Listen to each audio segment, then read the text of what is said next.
एक समय की बात है। एक छोटे से प्राचीन गांव में एक समृद्धि भरी समूह बच्चे रहते थे जिन्हें उड़ान भरने के लिए जाना जाता था।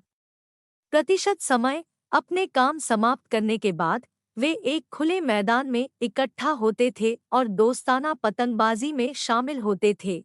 उनकी रंगीन पतंगें आसमान में नृत्य करती हुई। इन बच्चों में से एक बच्चा आर्यन भी था, जो पतंगबाजी में विशेषज्ञ था। उसकी पतंग, जिसमें रंगीन शादियां और जटिल डिजाइन थे, और अन्यों के ऊपर शानदारता से उड़ती थी।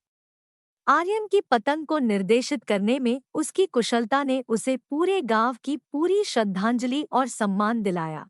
एक दिन, जब बच्चे अपने दैहिक पतंग उड़ाने के अभ्यास के लिए तैयार हो रहे थे, एक अनजान लड़का रोहन नामक ग्रुप में शामिल हुआ। रोहन भाग लेने के लिए उत्सुक था, लेकिन पतंगों को संभालने का अनुभव नहीं था। अपने उत्साह को महसूस करते हुए आर्यन ने उसकी मदद करने का निर्णय लिया। उसने रोहन को एक अतिरिक्त पतंग दी और उसे संभालने की कला को सब्र से समझाया। गांव जल्दी ही हंसी और तालियों से भर गया, क्योंकि बच्चे पुराने और नए पतंगों के उड़ाने के मैज में खो गए। आर्यन की महानदाता और उसकी विशेषज्ञता को साझा करने की उत्सुकता ने बच्चों के बीच एक समर्थ वातावरण बनाया। सूरज के अस्त होने पर आसमान ने उनके साझा रुचि के कारण एक रंगीन तस्वीर का धागा बना दिया, उनके साझा जज्बे की गवाही। हालांकि दिन बेदिन कुछ आर्यन के अंदर बदल गया।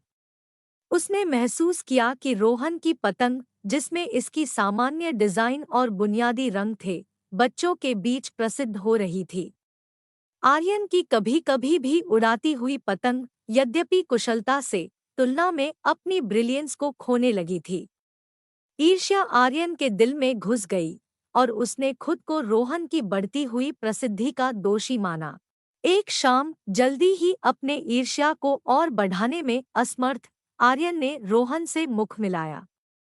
पतंगबाजी के लिए उनके साझा प्रेम की कीमत को समझने की बजाय आर्यन ने अपनी ईर्ष्या व्यक्त की और रोहन को चौराहे से सुनसान करने का आरोप लगाया। गांव के चौराहे में बच्चे, जो कभी मित्रभावपूर्ण पतंगबाजों के बीच देखा गया था, वहां एक उदासीन वातावरण में परिणाम साक्षात्कार कर रहे थे। जानकर उसने जो गलती की थी, आर्यन का दिल गिरा। उसने ईर्ष्या को एक सुंदर दोस्ती और पतंगबाजी के आनंद को कलंकित करने दिया था। टूटी हुई रिश्तों को मेंड करने का प्रयास करते हुए उसने रोहन और अन्य बच्चों से माफी मांगी। आर्यन ने स्वीकार किया कि पतंगबाजी की वास्तविक सुंदरता रंगों या डिजाइन में नहीं, बल्कि दोस्ती के संबद्ध होने और आनंद को साझा करने में है। गांव के बच्चे, उनके वर्षों से बड़े बुद्धिमान, ने आर्यन को माफ किया और समूह ने और भी बढ़िया दोस्ती के साथ मिलकर पुनः एक हो गया। उस दिन आर्यन ने एक मूल्यवान सीख हासिल की, विनम्रता, दोस्ती की महत्वपूर्णता और जीवन के साधारित सुखों की कदर करने की। उस पल से बच्चों की पतंगें कभी से भी ऊंची उड़ी, न केवल आसमान में बल्कि गांव के दिलों में भी, सदैव दोस्ती की धागे से एकजुट।